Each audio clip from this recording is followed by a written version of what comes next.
Hello everyone, welcome to the lecture series on VLSI design. In the previous lecture, we had looked into uh, 4 transistor DRAM cell, 6 transistor SRAM cell, and then pseudo static RAM. Okay, so those were some of the different types of memory elements, and then we had looked into their performance in terms of area and then speed and all those things, how actually refreshing is being done in these types of memory elements that we had looked into. So in so by that we had completed with the part A of module 5. In today's lecture we shall look into the part B of module 5, that is going to be testing and verification. So before going into actual introduction, so one should understand what you mean by testing. Okay, so here you can observe, while in real estate the refrain is location, location, location, the comparable advice in IC design should be testing, testing, testing. That means testing is very much important in terms of before any design which comes to the market. Without testing, if we send the design to the market, then the loss is bearable by the company itself. Okay, as in real estate, based on the location, the price is going to increase, right? So if we are looking for some of the area, some of the, suppose if you want to buy any house, so you'll be looking into in on which locality it is present, right? So based on the locality, the price of that particular house is going to increase. Suppose if you take for example in Bangalore, the house price which is there in Jayanagara and all those things, it is very much high when it is compared with the outskirts of the Bangalore, such as Nelmangla and all those things, right? So location matters. So based on the location, the price is going to differ. Okay. In the similar fashion, if you are going to test very much less, then the loss bearable by the company is going to be increased, because once the product comes to the market, afterwards once it is in the market and the bugs which are coming out of that product is going to be increased, then the number of people who are going to buy, that will be reduced. Once the number of people who are going to buy has been reduced, then what happens? The loss will be bearable by company itself. That is why testing is very much important before any product which comes to the market. That is why uh, any company, if you take any semiconductor company or any product based company, if you take, the number of product engineers or the number of design engineers will be very less when it is compared with the verification engineers. Uh, suppose if you are if suppose if there is a company, if it is going to buy, if he is going to hire one design engineer, for that particular design engineer the same company is going to hire somewhere around 7 to 8 verification engineers. Okay, now the testing mainly falls into three main categories. One is logical verification, and silicon debug, and then manufacturing tests. So logical verification is the same verification which will be done during design time. So basically the functional verification is being done, whether the design what we have designed is going to work properly or not, that is going to be verified in logic verification. Silicon debug mainly deals out with the layouts. If you are going for any ASIC related products like application specific integrated circuits. Okay, so basically silicon debug basically deals with the bugs which are related to, or the verification which is related to layouts and all those things. You can call the physical design. This mainly deals with the physical design of the design. Okay, and the manufacturing tests are mainly related once the design what you have once the product what you have designed and it has been manufactured in terms of integrated circuit, and once that particular IC has come out from the fab, so what and all are the tests which need to be done in order to make sure that the IC which you have developed is going to be working fine or not. So these are the manufacturing tests. Basically, the manufacturing test deals with the PCB boards which you have been designed, or the ICs which have been designed, and what and all are the resistivity across different points like test points and all those things, that is going to be dealt with manufacturing test. Those type of manufacturing tests actually we'll be looking in further slides or in the further lectures. So let us be in the brief.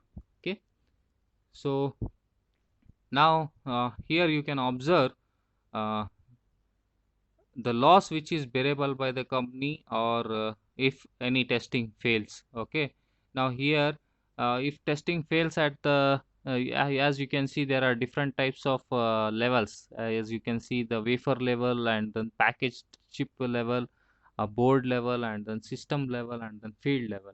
So wafer level is mainly meant in terms of fabrication process, and packaged chip is nothing but the once the IC which we have designed is going to come out of the fabrication, so that is going to be a packaged chip. And board level is nothing but the IC which we had designed, it goes to some or the other PCB, right? So that is going to be a board level. System level, in the sense the board is going to be inserted in some systems, and the field level is in the sense it is totally into the customer field. Okay, so now here you can observe what type of losses a company can infer. Okay, now if the bug is found out at the wafer level itself, then you can observe that the loss which is bearable by the company, it is going to vary from $0.01 to $0.1. And if the bug has been found out at the packaged chip level, then the loss which has been bared by the company, it is going to be at somewhere around $0.1 to $1. And in the similar fashion, if the bug is produced at board level, it is going to vary from $1 to $10. At the system level, it is going to vary from $10 to $100. And in the field level, it is going to vary from $100 to $1,000. Okay, so uh, any designer or any verification engineer, he has to make sure that the bug has been uh, identified at the wafer level itself. Okay, otherwise the loss to the company is going to be very high once the product reaches the customer. The same thing had happened with Intel. Okay, so they had actually designed a processor which was being into the market, and there was a bug in the design which was the bug was in ALU system, right, the arithmetic and logic unit system. There was a bug, and because of that bug, the company has to face a loss of somewhere around $450 million. Okay, so this is why before uh, the design goes to the customer, everyone has to make sure that the design is bug free. So in order to make sure that the design is going to be bug free, the companies will hire 1 is to 10 ratio, that is in terms of design engineers to verification engineers. They are going to hire more verification engineers than design engineers in order to get as many bugs as possible. Okay, now let us look into logic verification. What actually is logic verification? Verification tests are usually the first ones a designer might construct as a part of design process, whether the design what he has designed is going to work properly or not. Suppose if he had designed an adder, whether it is going to add or not. Suppose if he had designed a counter, whether it is going to count or not, that has to be verified. Okay, and if he has designed some in terms of state machine, so whether that state machine is going to yield to the right outputs or not, or whether that state machine is going to be stuck inside a loop, so that the output won't be yielded. So everything has to be made sure that the design which we had designed is going to be worked properly. So basically, where actually these design logic verification is being done. Okay, as we know that from the VLSI design process, we know that once the customer comes to the a designer, based on the customer specification, we are going to come up with uh, complex design or a behavioral specification. Okay, so here behavioral specification is nothing but a normal way of approaching how actually the design should be. Okay, so based on the specification, behavioral specification, we are going to come out with RTL specification. So basically the logical verification is going to happen in terms of these two steps over here, the behavioral specification and the RTL specification. Okay, so here actually the logical verification is being done and the functional verification is also being done. Okay, there are some, and even timing analysis is also being done in RTL specification itself. Whether, as we know, the clock plays an important role in terms of any design, and it also makes us in order to maintain the timing as well, because sometimes the data which are coming, suppose if you are having a complex design, the inputs which are coming to the some register, right? So there we might get delay, and then the data might not come to the particular register cells on time. So there what we can have is that we might infer in terms of clock slacks. Okay, as you know, the things you might heard of, like setup time and then hold time and all those things. Based on these clocks, we might get some clock slacks. If there is some clock slack, then there are the possibilities that the design what we had designed, it might get stuck up. Okay, after some or other day, suppose if you are having any design which is having clock slack somewhere around 1.3 nanosecond. Okay, make sure that it is in terms of 1.3 nanoseconds. Okay, so there might be possibilities that your system might get stuck up after 2 to 3 days with the continuous run. Okay, without any power of failure and all those. Once if you are powered on, after 2 to 3 days, there might be possibilities that your design might get stuck up. Okay, so the logical verifications are being done in terms of RTL specifications itself. Okay, here basically the verification can be observed in terms of uh, HDLs, as you have studied Verilog HDL in your 5th semester. Okay, so the here you can observe that how actually the verification is being done. This is basically the verification is being done in terms of HDL level. Okay, that is writing the test benches in order to carry out whether the function what we have written, whether the RTL specification what we have written, it is going to work properly or not. That can be observed over HDLs. Okay, like giving different types of inputs and then verifying whether the design is going to work properly or not, that we are going to verify in terms of HDLs. Okay. Now just by Verilog HDL uh, uh, testing all the cases, it is not at all possible. Okay, we cannot test all the test cases, and we can look for some corner cases, but we cannot cover all those things. Okay, so in order to make sure that our design is going to be done, here you can take a look at some example. Okay, if you are having a 32-bit adder, then the possible test cases might be, I can give input as 0, I can give input as 1, 2, and then the 2 raised to 31 minus 1 minus 1 minus 2 raised to 31. These are the possible inputs. Okay, and few random numbers, but 2 raised to 31, this might lead us somewhere around a huge number, right? if you want to test all the possible test cases, then the test cases will be what? It is going to be 2 raised to 31 minus 1, right? So it is going to be, the number of test cases is going to be increased a huge number. So in order to make sure that there are some other high level languages as well, not only HDL, we are having, as the technology has uh, as the technology has been increased, or it has been improved. Okay, uh, people are not only depending on HDL. So by using some other concepts, they have come up with system verilog. Based on the system verilog, they have come up with different types of verification methodologies, like OVM, like open verification methodology, and UVM, like universal verification methodology.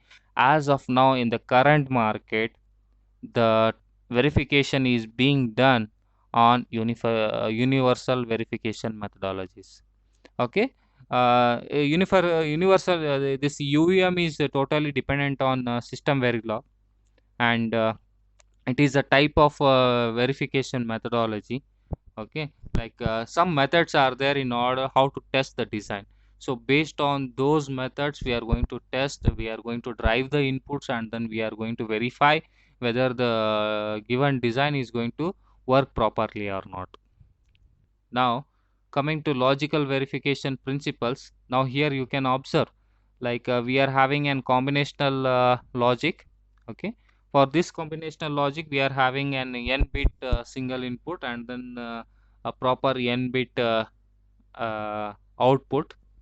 Okay, this is if you want to convert this combinational logic into a sequential logic, we can add some of the registers, and then those registers are driven by clock.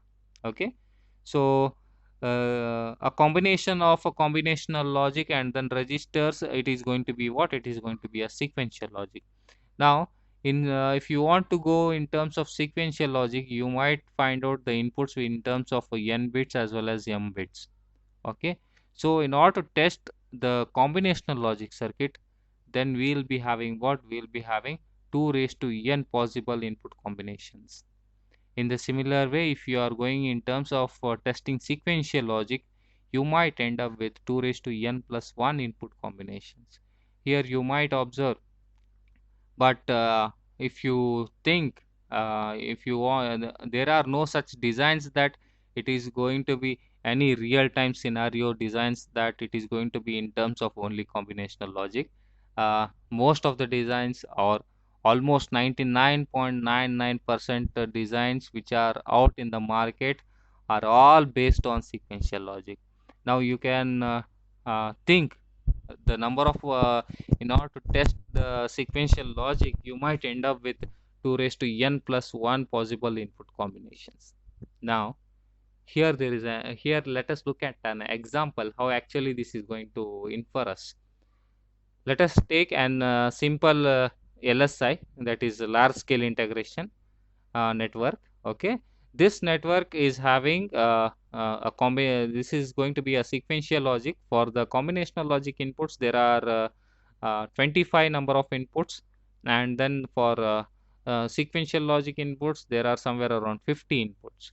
Now if you combine the combinational as well as registers, it is going to be 50 plus 25, it is going to be 75 number of inputs. Now the number of patterns which need to be generated in order to test that particular sequential logic, it is going to be what? It is going to be 2 raised to 75 patterns, which is approximately, if you convert, if you take in terms of, if you convert that into the number of patterns, it is going to be approximately, it is going to be 3.8 into 10 raised to power 10 raised to 22.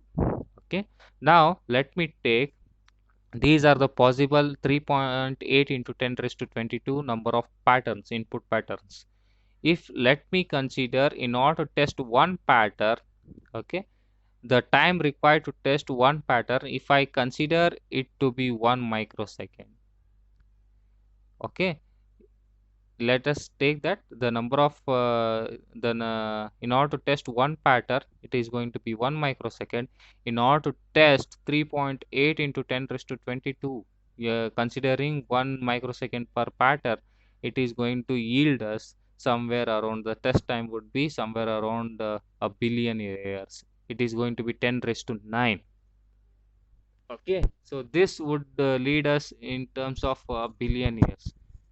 So this from this you can observe why testing is very much important, and you can observe, and you might know that the products which are in the real time scenario I'm speaking. Okay, in the real time scenario, every 15 day or every 30 days there are new mobiles which are coming into the market. And you might observe that the technology files which are we are using, they are reducing like anything. As you know, from 180 nanometer they have come into 90 nanometer, from 90 to 45, 45 to 22, 22 to 14, 14 to 11 nanometer, and then 10 nanometer, and then people are still working on 7 nanometer and 5 nanometers as well. Okay, now even though the technology is getting improved, and the testing is also getting improved in terms of different types of testing scenarios like UVM and all those things. By using this universal verification methodology, the time required to test the design has reduced very much. Okay, by giving because the test cases what we are giving, that has been increased in terms of the using these type of verification methodologies. Now test vectors are nothing but a set of patterns which are applied to the inputs, and a set of expected outputs.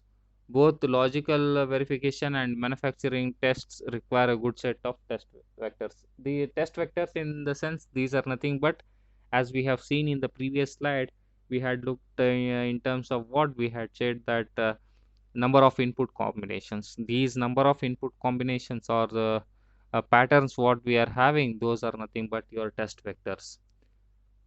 Okay, so these test vectors can be divided into two types. One can be directed vectors and then random vectors.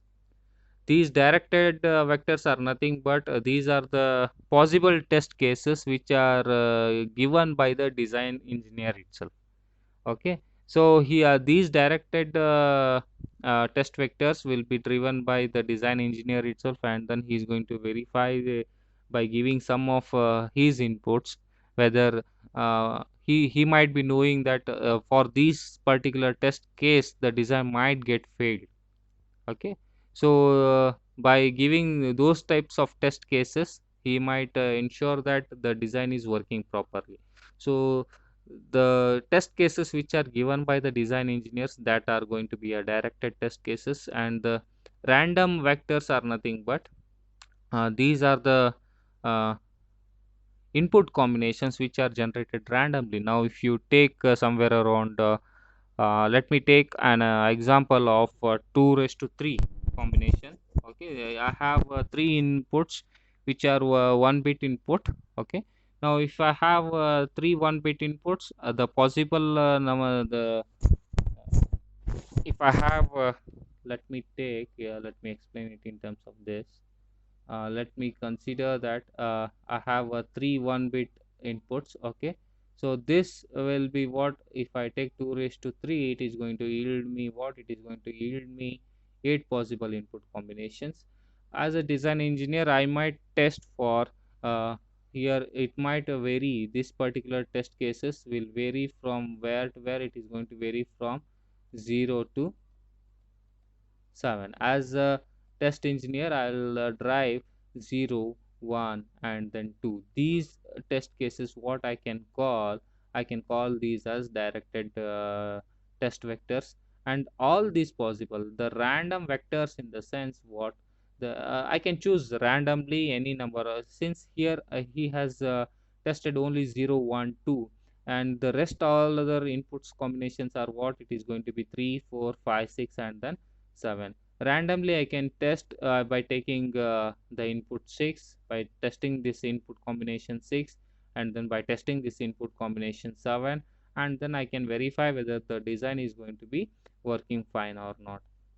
So these are what? These are random, by generating random input, that is nothing but our random vectors.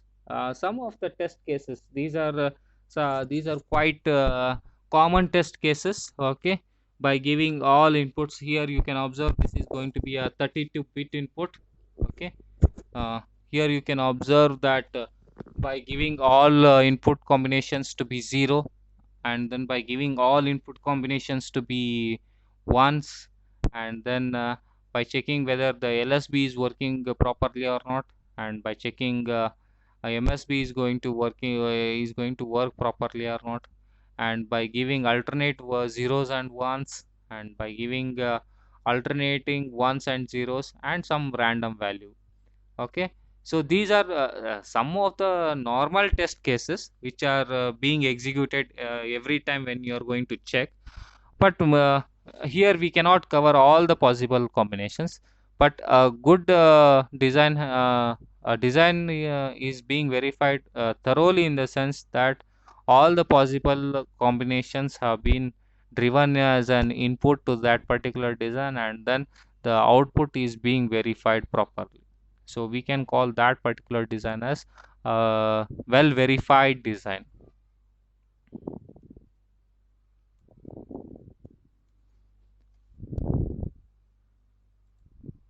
Now here you can observe uh, functional coverage and then code coverage.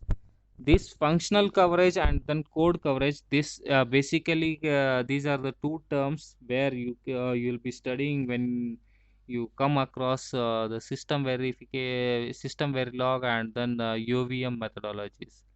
So functional coverage, what it gives us, it is going to verify whether all the possible functions which are present in the design, whether they are covered properly or not, whether it is 100% or not, that is going to be verified in terms of function.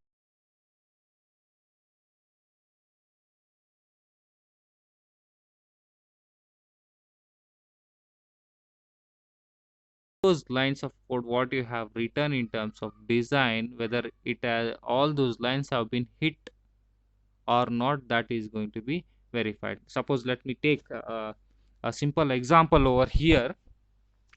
Let me take a normal Verilog code itself. If I have written some conditional statements such as if-else statements.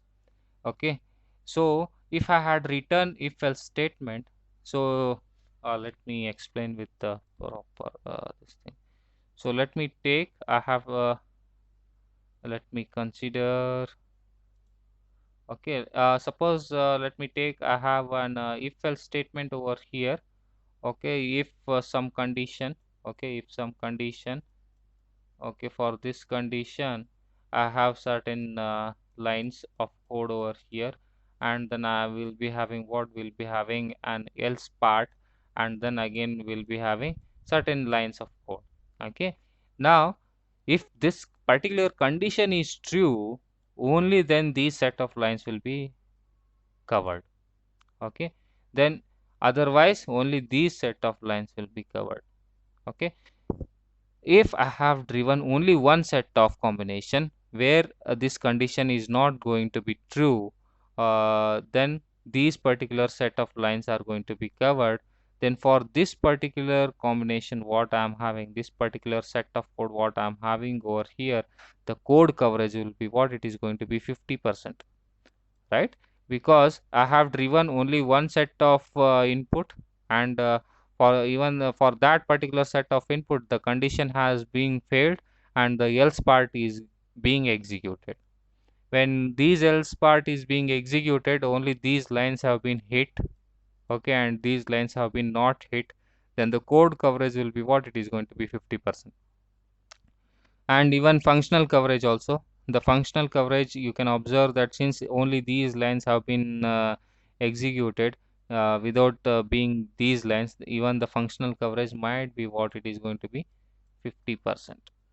Okay, so this is how you can tell that how actually the code coverage and then the line coverage is being done. Okay, now because these code coverage and then line functional coverage plays a very much important role. If you are having uh, a good verification engineer might end up with 100% code coverage, but even he might not get a proper 100% functional coverage. Any design if you take, a good verification engineer might not get for complex designs. This is meant for complex design, but if you are having simpler design, you might achieve a code coverage to be 100% and then functional coverage to be 100% as well. Okay, so some of the logic verification principles, the regression testing, as we had said, regression testing is nothing but regress number of inputs to be driven. As we had said, if there are uh, 2 raised to 75 number of patterns to be generated, so then we need to go for regression testing. That means all the possible combination of inputs what we can have, those possible combinations inputs have to be driven to the particular design, and then the output have to be verified. So these regression testing is being done in terms of in order to make sure that all the possible inputs have been driven and then the outputs have been verified. That is why people are going for system verilog and then UVM methodologies. Yeah, these particular languages, that is SV and then UVM, are totally meant for regression testing. And version control. Now coming to version control is nothing but let us consider a design which is being developed. Suppose if you have designed an ALU system, okay, you have written a code for an ALU system and it was working properly till yesterday. Let us take uh, person A. Let us consider A has developed this ALU code and then it was working perfectly fine till yesterday. uh, when he had tested yesterday, it was working absolutely fine. And when in today, today what happens is that B comes in and then he changes a little bit of code. Okay, and by the evening what happens, the A comes and then tests again whether the design is going to be whether the design is going to work properly or not. He might end up with some errors or he might end up with some bugs. Okay, so here what happens, since B has changed a little bit of code in ALU, the A is not getting a proper output. So in order to revert back to the previous version where actually ALU was working, that is previous version in the sense the previous code what he had coded till yesterday, that control should be there in order to whenever you are designing. Okay, so this is nothing that is what is called a version control. Version control in the sense we should be able to revert back to the previous version without any difficulties. So that is that proper flexibility should be there in terms of any design. Okay, so bug tracking in the sense, as we had said in the previous in version control, B had come in the picture and then he had changed the code and all those things. So after this, once the design was tested, we had come across the bugs. So who had created this bug, that tracking should be there. Okay, so in the previous version B had come and then he had changed the ALU code. So that B person has changed the code, that tracking should be there. So that type of tracking usually is being done in terms of MNCs and all those things. Okay, so that particular tracking system is nothing but bug tracking. So these are the different types of logical verification principles. So in the next class, so this is all regarding logical verification, how actually logical verification is being done. in terms of RTL, and then writing the test benches, and then how are the test cases being generated. So what are the different types of test cases being generated, and what are the different types of technologies are present in the current market situations, and then different types of logical verification principles. Okay, so in the next class, we shall look into manufacturing test principles. So how actually the testing happens, like stuck faults and all those things that we are going to see in the next class. Okay, thank you.